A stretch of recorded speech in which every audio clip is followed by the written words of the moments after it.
Hey listeners, welcome back to the Psychedelic Podcast by Third Wave, where we explore how the safe and responsible use of psychedelics can catalyze individual and collective transformation. This is your host, Paul F. Austin, and today I am speaking with Dr. Brian Alman, the founder and CEO of True Sage. Learning how to tap into your unconscious mind, that's the game changer, whether it's emotional, physical, psychological, all the jewels, all the greatness inside of you will come from your unconscious mind, the innermost you, the true, authentic you.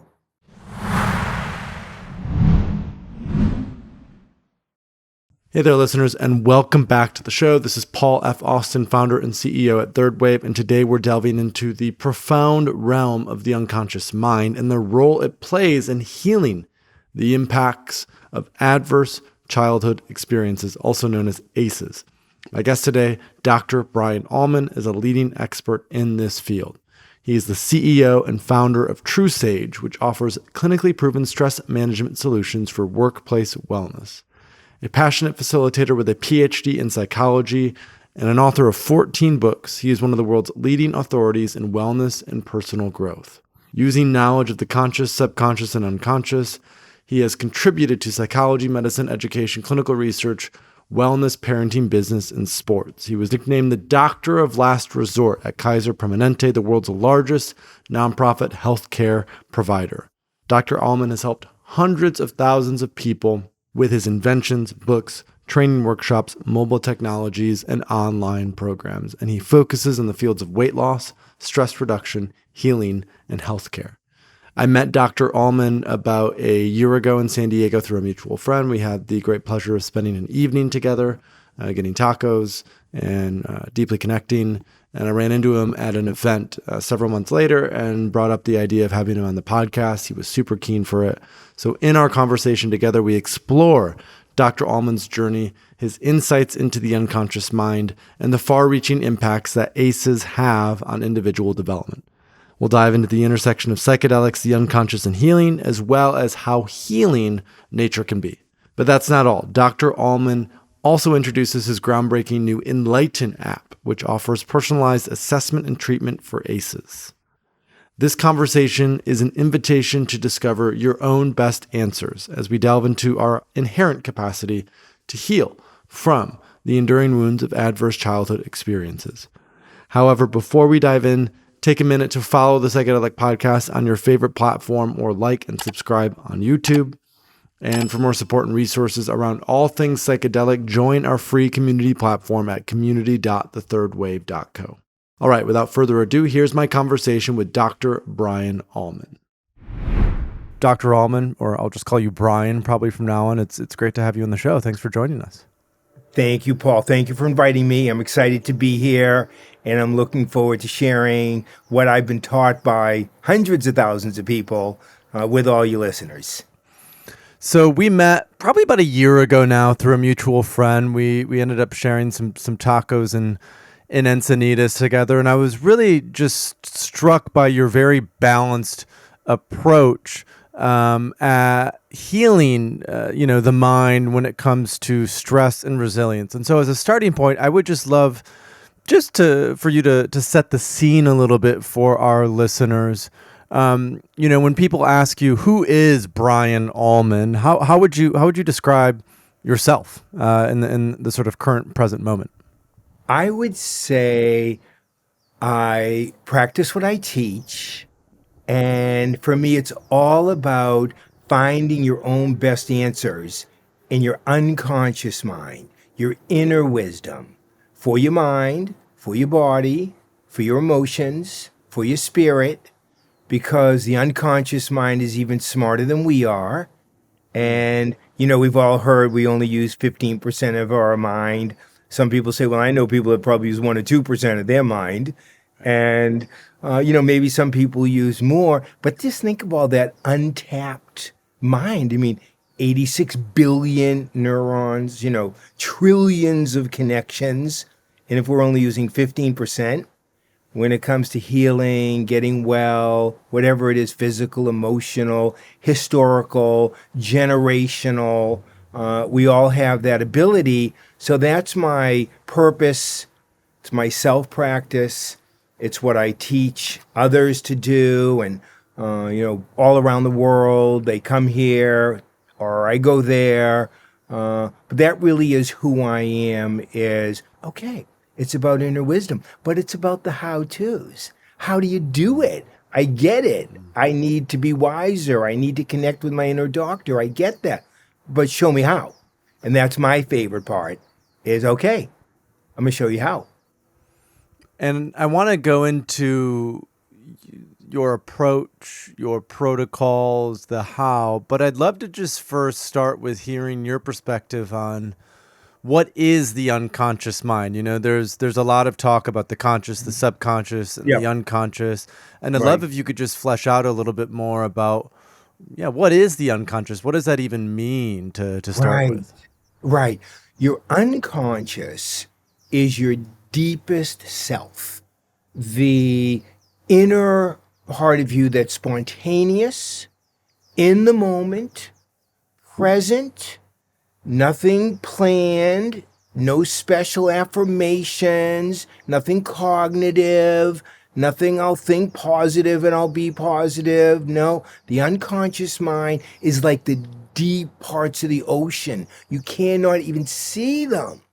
But there's a world in there, like looking up at the stars. We can't even see all of the space out there, and yet it's out there.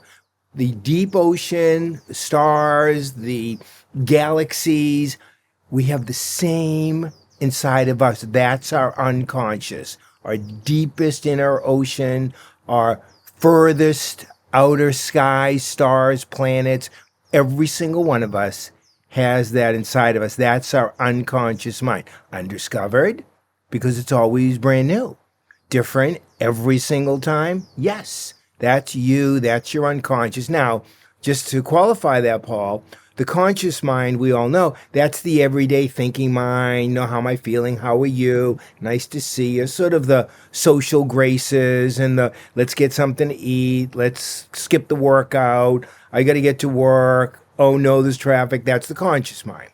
The subconscious mind, very often misunderstood, is the junkyard, the basement, the place you push all the stuff you don't want to deal with consciously, whether it's from your childhood or work or your relationship or anything you're stressed or worried about. I can't be thinking about that all the time. I got to get to work. I can't be thinking about it all the time. I have priorities. So you push it down into the subconscious. And then, of course, it comes back up.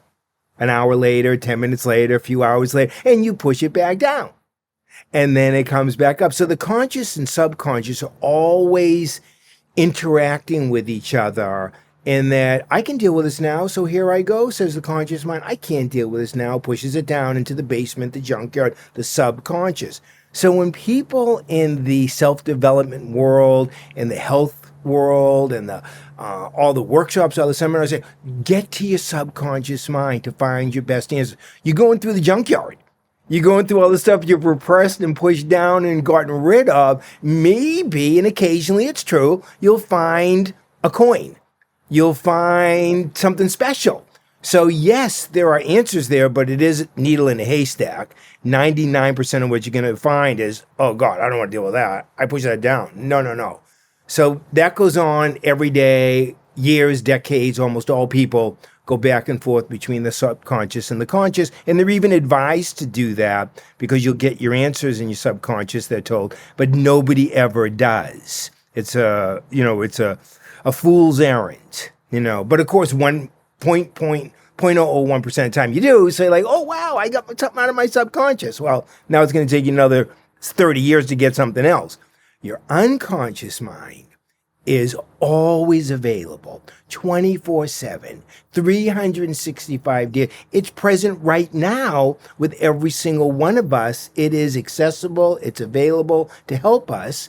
And learning how to tap into your unconscious mind, that's the game changer, whether it's emotional, physical, psychological, having to do with going on trips to discover your best answers, to resolve your issues, whatever it is. It's all the jewels, all the greatness inside of you will come from your unconscious mind, the innermost you, the true, authentic you. So I'm gonna hop around a little bit. Okay. And I'm seeing that. Yeah, I'm gonna hop around a little bit because the next question that I have, and I'll bring it all together. But just in reviewing and doing a little bit of research before our conversation together, there's a way in which you focus on ACEs, adverse childhood experiences, and bringing those into awareness. And we've talked about those a little bit on the podcast, but again, just to help sort of set the stage for the rest of our conversations, can you just explain to our listeners what are adverse childhood experiences and what impact do those have on the growth and development of human beings? Okay.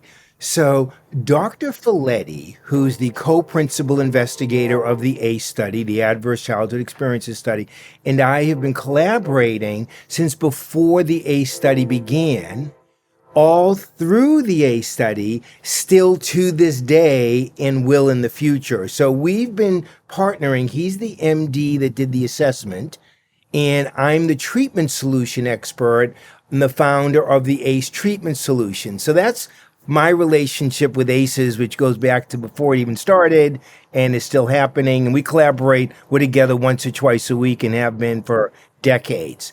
The ACEs are adverse childhood experiences. It started off as 10 questions. And it actually started when we were working in the weight loss center and the wellness center at Kaiser Permanente, where I was working with the group facilitators and the therapists and the physicians that were helping people to lose weight at this center and to obviously be more well. And it was really interesting that the weight loss was very successful. And then the people that were most successful gained all the weight back really fast. Because at first we thought, wow, look how smart we are. Look how great these people are doing. We're helping people lose 50 pounds, 20 pounds, 100 pounds, 150 pounds. Is amazing. Look at us. And then they drop out. Like, what happened? And then we follow up, and the ones that we followed up with, we could get back to us, had gained the weight back. So we're missing something. So we started talking to them and interviewing them. And one person in particular told about the sexual relationship she had had with her father. And it went from 13 to 18 until she finally stopped it. And like, that's really amazing. Well, and yeah, and she gained, I think, 75 pounds the year that started. So in 1 year, that was the year she gained all the weight. We saw this over and over again as we got smarter about listening to the people. And that's how the ACEs started. We realized, wow, more than half of the people in this weight loss program have experienced sexual abuse. Well, if that's true, we would have learned this in graduate school and medical school. People have taught us this can't be true. And we started interviewing people and talking to people. Well, it was true more than half of the time. And then we realized that wasn't the only trauma or adverse childhood experience. There were things like divorce in the family, depression in the family, drug, alcohol use in the family, physical abuse, emotional abuse, neglect. There are all these other issues. So we decided on the 10 most popular ones, and those became the 10 ACE questions. It's a yes or no question. And was there alcoholism, drug abuse in your family? Yes or no? And we went through all of those. Was there sexual abuse, physical, emotional abuse, psychological abuse? Yes or no? So you have a score of 0 to 10 and is your ACE score. So where I came in our partnership together with Dr. Folletti is how do you help people once they realize, because it's a breakthrough to realize. It's like, wow, that's the year I gained all the weight. That's crazy. I never figured that out. I never even thought of that. You know, and it's the same with all of the issues. There's certain events or traumas that then cause us to have to cope, like overeating to get fat, to keep the riffraff away, or use drinking or drugs to numb, drown, push it down into the subconscious. So what were coping skills, like with the food and the weight, we thought when we got people to stop overeating and lose the weight, we found the Holy Grail. But we were actually taught by all these people, tens of thousands of people time, now hundreds of thousands, now millions, is that we were taking away their solution. That was their subconscious attempt to solve the problem, which was to either comfort themselves with food, because we all know food can be comforting. You have a little bite to eat, you'll feel better. We all grew up like that. We all know that. But it also, by getting bigger for women, it keeps the sexual opportunities, conflicts, dilemmas away, because you kind of ignored. And one of the women even said to us, overweight is overlooked, and that's the way I need to be. And for the guys, bigger, don't get pushed around, don't get bullied. Oh, that guy's so big, I wouldn't want to mess with him. Keeps the bullies away. You still get bullied some for being overweight, but not as much because, well, he'll sit on you. And, like you notice all the prison guards, they're huge guys. You notice all the people that, walk around. I mean, that's the protection for women and men. So in other words, helping people lose the weight isn't really what's going to work. And all the weight loss programs, why did 98% of them gain the weight back after going through whatever the program is? Because that's the solution, the subconscious solution to the underlying, the ACE, the adverse childhood experience, the trauma that they're doing the best they can to cope with until they learn the kinds of solutions that, we learned really from the participants who taught us what didn't work, and we learned what did work. And, I'm saying that it really took a long time to do that, but we had a lot of great teachers. So that's the ACE study. Now it's in 120 countries. Wow. We now have an app coming out so you can take the ACE and get the treatment solutions right in the app. That took us about 10 years to develop. That's fantastic. We added last year, you'll like this, Paul, we added, based on the feedback from our teachers, the people, the stakeholders, the people that have been through ACEs, that have been through traumas, we added what we call the positive childhood experiences assessment and looked at the supportive people and the coach and the teacher and the friend's parent and maybe the other parent or maybe a sibling, maybe, somebody that just took a liking to you. And we looked at the positive experiences we've had as kids. And then you get that score from 0 to 10. And we've been utilizing the positives to help with the adverse. And so that's really been a real breakthrough for us as well. But fundamentally, the deep inner healing, mind, body, heart, and soul of the traumas is really what the breakthrough was. And we learned what works. It doesn't take long. It helps everybody right away. You never feel worse before you feel better. And again, we were getting constant feedback. We did groups, every single week, from theater groups, psychodrama, role play groups, to every kind of group you can imagine. And we just learned so much from the people that we were helping, who were helping us, because they wanted to see if they could help other people not go through what they went through. So they're very generous. We have thousands of hours of videotapes of these sessions in these groups. And that's the ACE study. So I have so many questions coming off of this. I first heard about the ACE study through Bessel van der Kolk, The Body Keeps the Score, where he talks about the role of ACEs in the developmental process and how that can relate to PTSD, how that can relate to depression, addiction, alcoholism, right? And with the topic of this podcast being psychedelics, there has been some really interesting research on how psychedelics can help to heal attachment wounds, how psychedelics can help to heal certain forms of abuse that have happened, largely because there's a process of catharsis and then forgiveness within a very safe container. And so just sort of to bring this initial kind of the first 15 minutes of our conversation together, the sort of next question, which is, you're probably aware of what I'll ask, what's this relationship then between accessing the unconscious or tapping into the unconscious and the capacity to heal from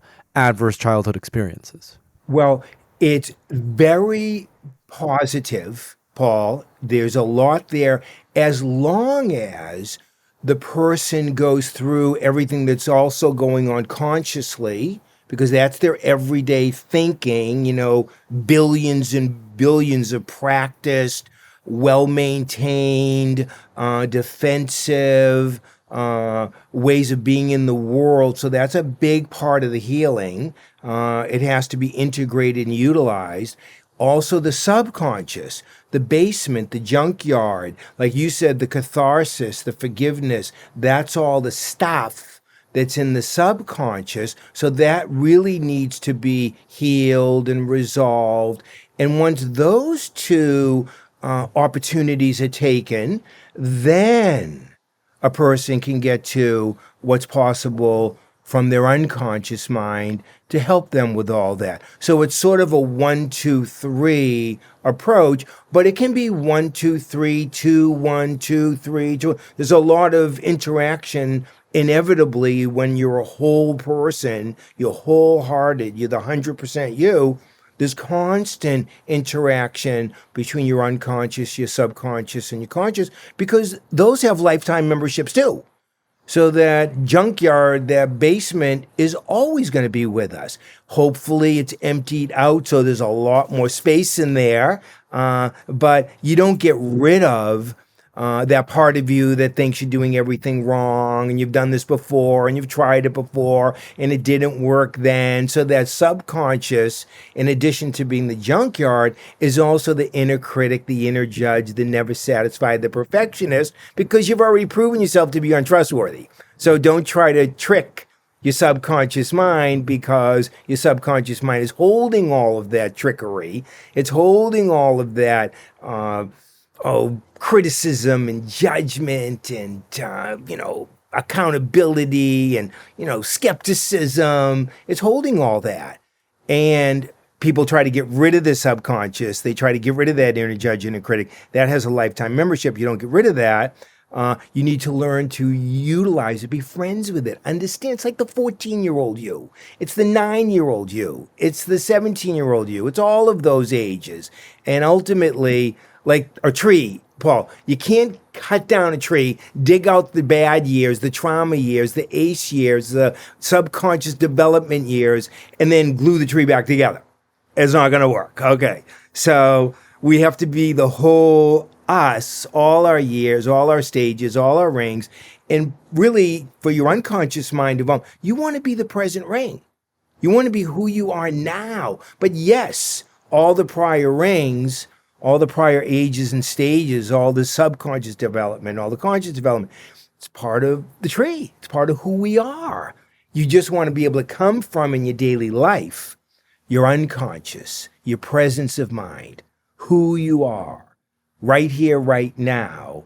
And that's where the happiness is. That's where the peace is. People want peace of mind. It's in your unconscious mind. It's not your subconscious. It's not your conscious. Conscious mind is like it just never stops moving. People call it the monkey mind. Just go, go, go. It's very smart. It just doesn't stop very often. Your subconscious, very smart, very intelligent, can think of anything, anytime, talk you into or out of anything, and it basically doesn't stop. Another part of the monkey mind. The unconscious mind, peaceful, space. It's really where enlightenment exists. It's where you feel unconditionally accepting of your whole self. All of you, including your pain in the rear end self, including your judgmental self. I mean, how can you be unconditionally accepting of your inner judge and inner critic for your whole life? Well, that's a breakthrough. That makes a world of difference. And of course, there are how-tos, there's techniques, there's strategies. They're all inside of us. I just define and create the solutions that people already have inside of them.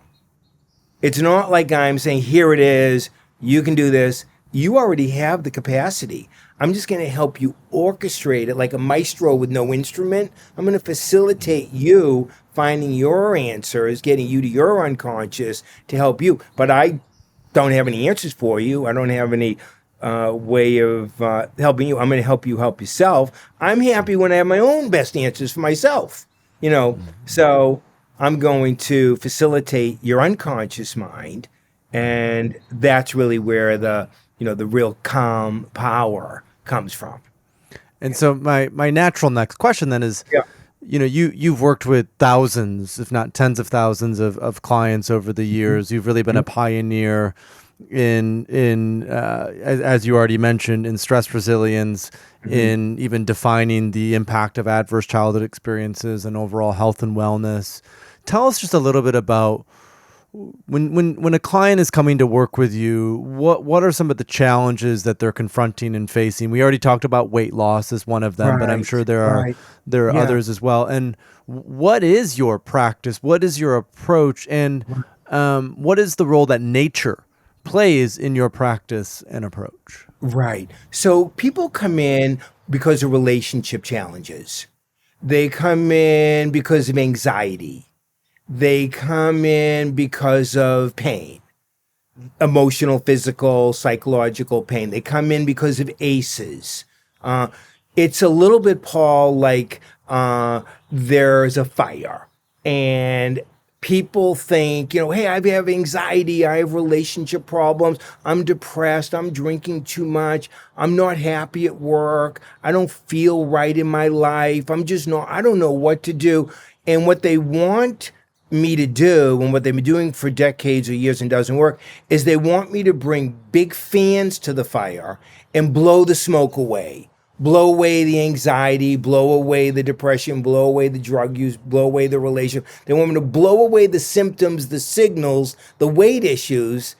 And yet what needs to happen is to bring big hoses, and thank goodness firefighters know this, and get to the fire and get to the underlying causes, get to the issues. So anxiety is a signal. It's not bad. It's trying to tell you something.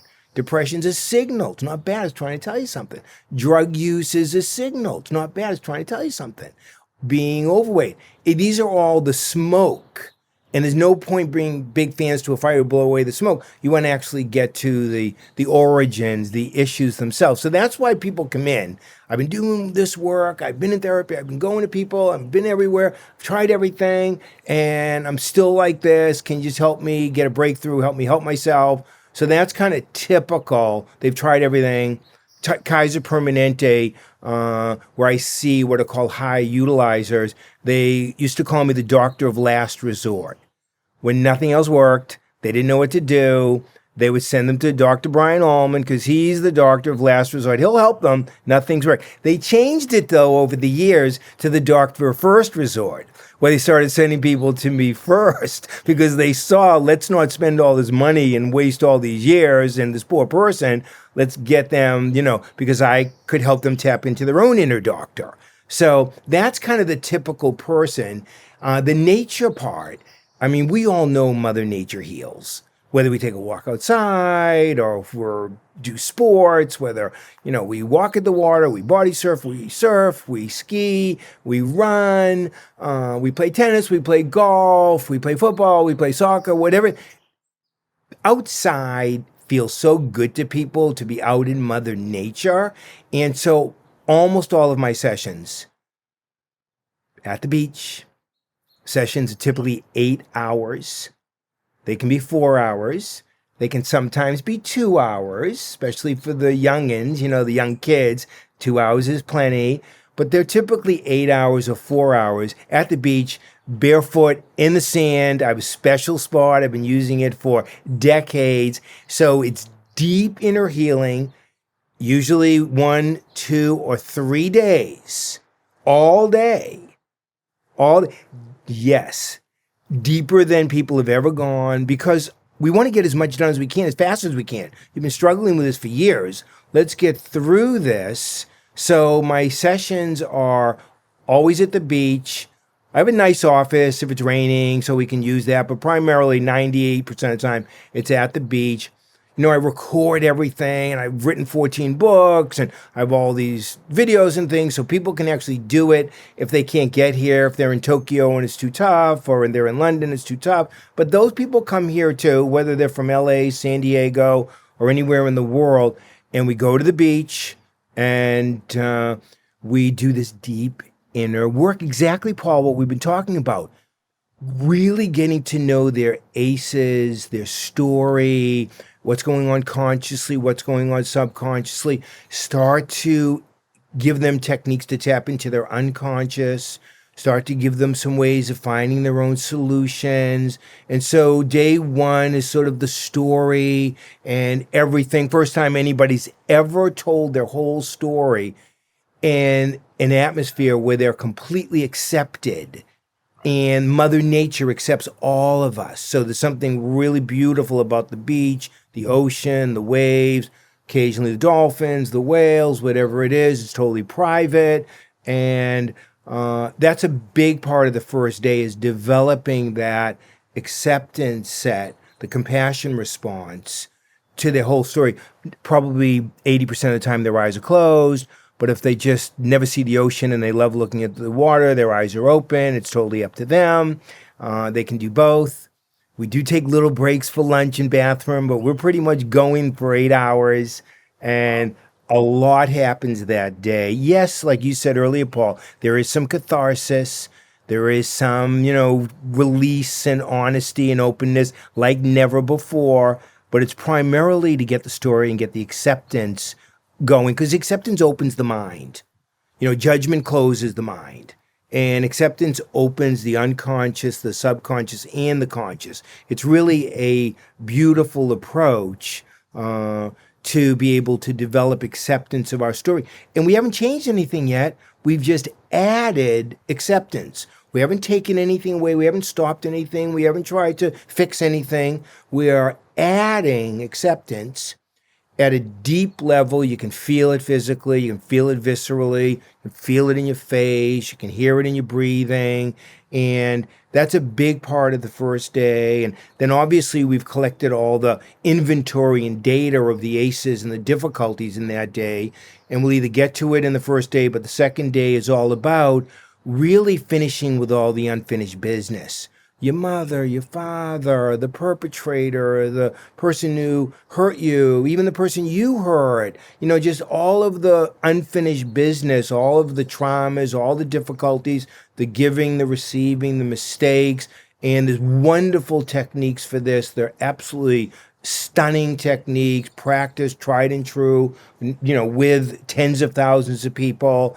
And so the second day is really all about that, finishing with the unfinished business. That's sort of a catch term, but it really means resolving, healing, the self-forgiveness, the decision if you want to forgive the other person or not. It's totally up to you. That's not a big issue. The big issue is letting go, not the forgiveness. And so that's most of the second day, and that usually takes 8 hours. And if people are only coming in for 4 hours, that's over, 4 different days. And then the third day is getting to the unconscious in a really deep way, because ultimately it's like the hallucinogenics. It's like all the things you're talking about with PTSD and all of that and all the trauma. It's all about integrating your best answers into your daily life, your follow-up, your ongoing. So the third day is all about developing your connection to your unconscious, coming up with your answers, figuring out how to integrate it into your daily life. And that is a full day's work, whether they do it in one day or over 2 or 3 or 4. And then there's always follow-up. So there's always follow-up for years, whether it's on the phone or in person or back at the beach, whatever it is. But everybody gets long-term follow-up and sort of support and questions to be answered and questions to be looked at and successes to be shared and difficulties to be worked through. So there's a big focus on the follow-up and the integrating it into your daily life. But so the sessions, to your point, Mother Nature, that's why I do them at the beach, because Mother Nature heals. Mother Nature helps. And there's just something so accepting and opening. I mean, nobody really spends 8 hours on themselves at the beach doing their own inner work. And you do that over a few days.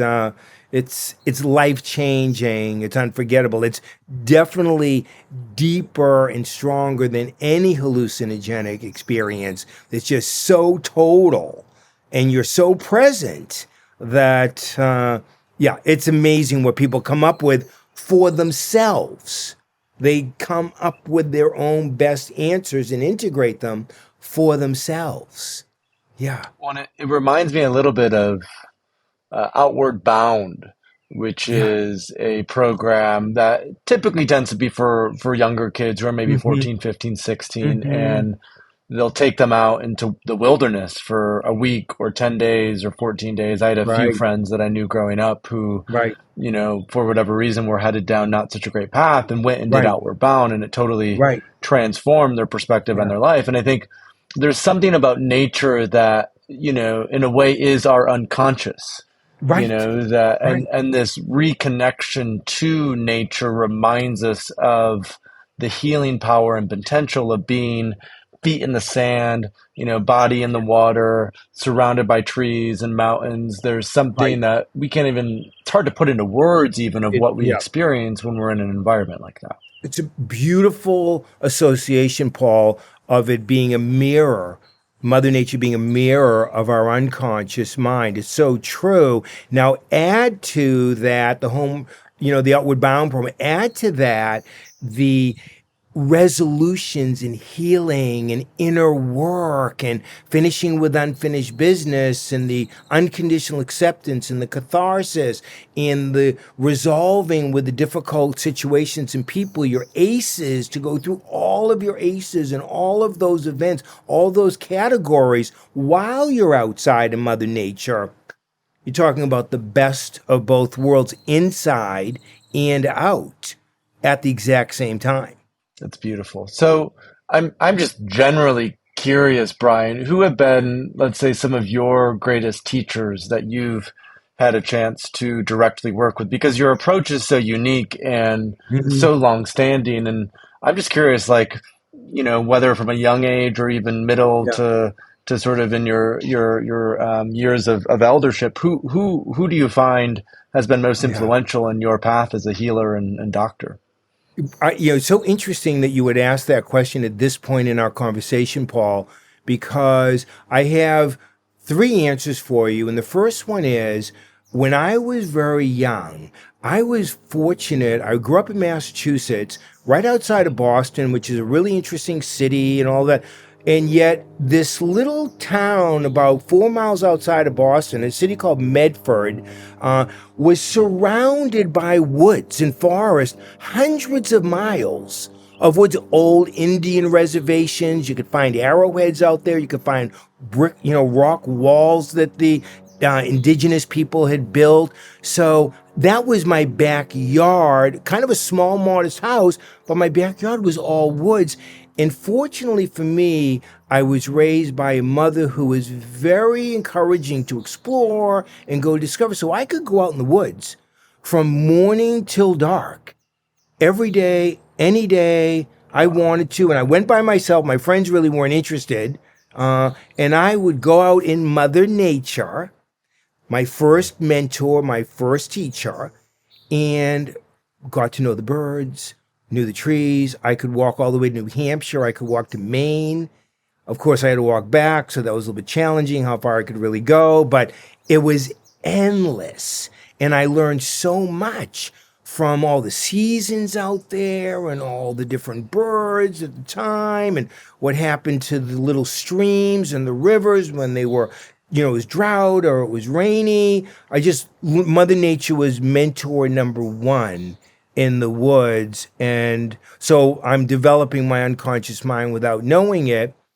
Now, unfortunately for me, as it turned out, when I was maybe 11 to 12 years old, I had back pain, really bad back pain, and I couldn't understand what it was. I go to the doctor. My mother took me to the doctor. We got x-rays. I was born missing part of L4 and L5 in my back. So Wow. the nerve endings that was pinched. So the pain was from them being out of alignment in my lower back.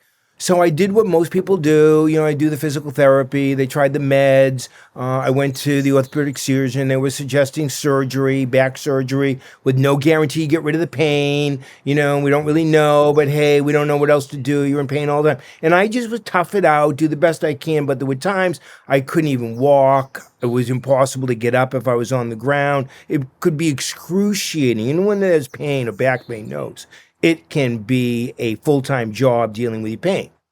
So when I was 20, I'm reading about this, pain control, what can I do? What can I do? Everywhere I go, there's a medical doctor by the name of Milton Erickson. He wrote about 100 of the scientific articles. He wrote the most books. He's the expert in medical hypnosis and mind-body healing. So I hand wrote him a note. And I said, dear Dr. Erickson, I've been reading your articles and your books, and I'm here, and this is what I'm like, and this is my backstory, and I have a lot of pain, and I would love to study with you to help myself with my pain and help other people with their pain. And he got into the field at around the same age I was at the time because he had polio, and he wasn't expected to make it. And when I met him, I think he was 75, and he wrote me back a handwritten note saying, I will train you if you get an MD degree or Ph.D. in psychology, and I will train you. So I wrote him back, I don't want to get an MD degree or Ph.D. in psychology. I just want to learn this self-hypnosis and mind-body healing and medical hypnosis to help myself and help other people. So fortunately for me, he wrote me back another handwritten note. If you get an MD degree or Ph.D. in psychology, I will train you. Okay, uncle. So I moved from Massachusetts to not far from where he lived and got a PhD in psychology.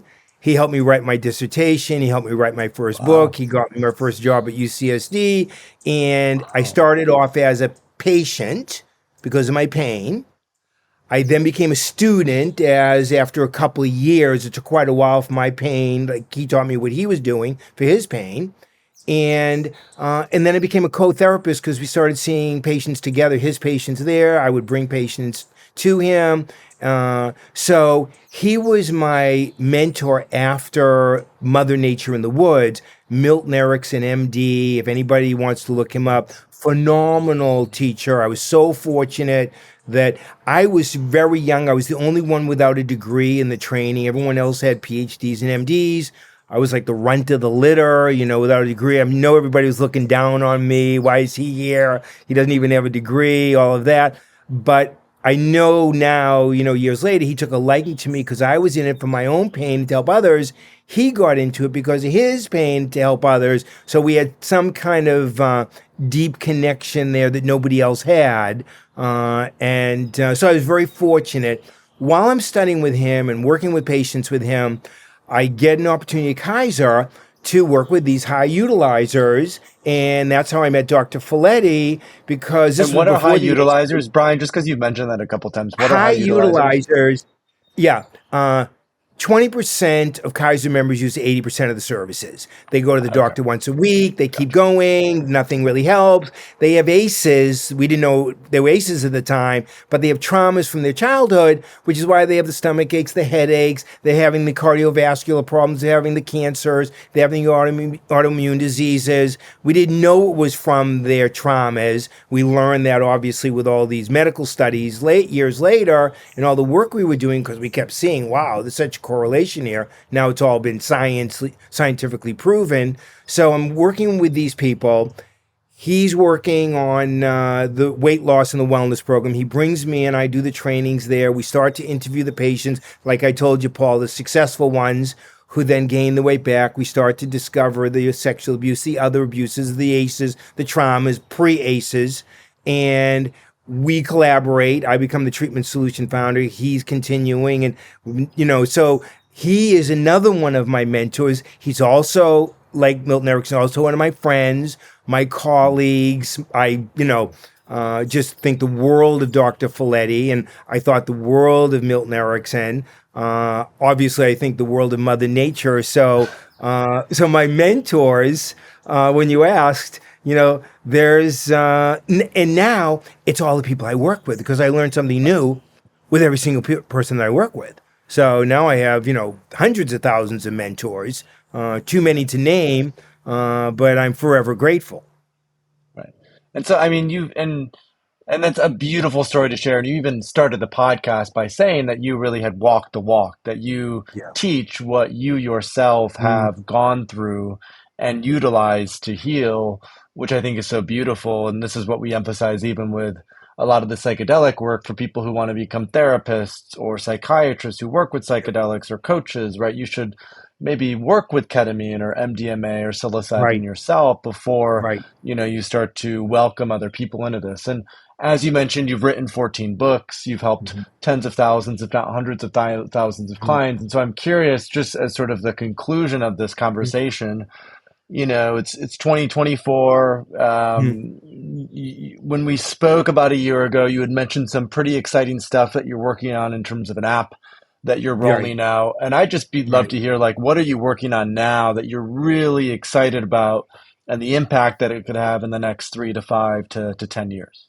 Yes. So since I met you, we have gotten to the point, and I'll share it with you. You'll be able to share it with your listeners, with your viewers, Love that. the prototype of the app. So Dr. Folletti and I have been developing the treatment solution side as well as the assessments so that people can do it at their own pace. The middle of the night, they can't sleep, they're stressed, they're struggling, right in the palm of their hand with these 5-minute techniques. And so the app is really what we've been working on, and we're just ready to launch it in the next 60 days. It took a lot Fantastic. longer than we thought it was going to take because we wanted to load all of the techniques, all the content, Paul, so that it varied and could be personalized to fit how many aces you have, the categories, how you're doing, how you're struggling, how you're succeeding, your positive childhood experiences, your adverse. So there's just so much branching, like trying to replicate what he and I have in our minds that we have done with people, and we've gone through case after case after case to figure out what worked, what do we want to make sure we have in the app. So what I'm most excited about is that we're launching it in just a few months. We're going to do the pilots in all the right ways. We have, from every kind of clinic and healthcare provider, businesses that care about the cost of mental health. Like one of the studies we did at Kaiser, actually a UCSD professor did it, had 135,000 people in the study, Paul, and looked at, well, what are the benefits of getting the assessment, this ACE assessment, and getting one treatment solution from Dr. Brian Alman and True Sage? What are the benefits? And just the assessment in one technique, this UCSD professor with 135,000 people found that in 1 year, there was a 35% reduction in medical visits.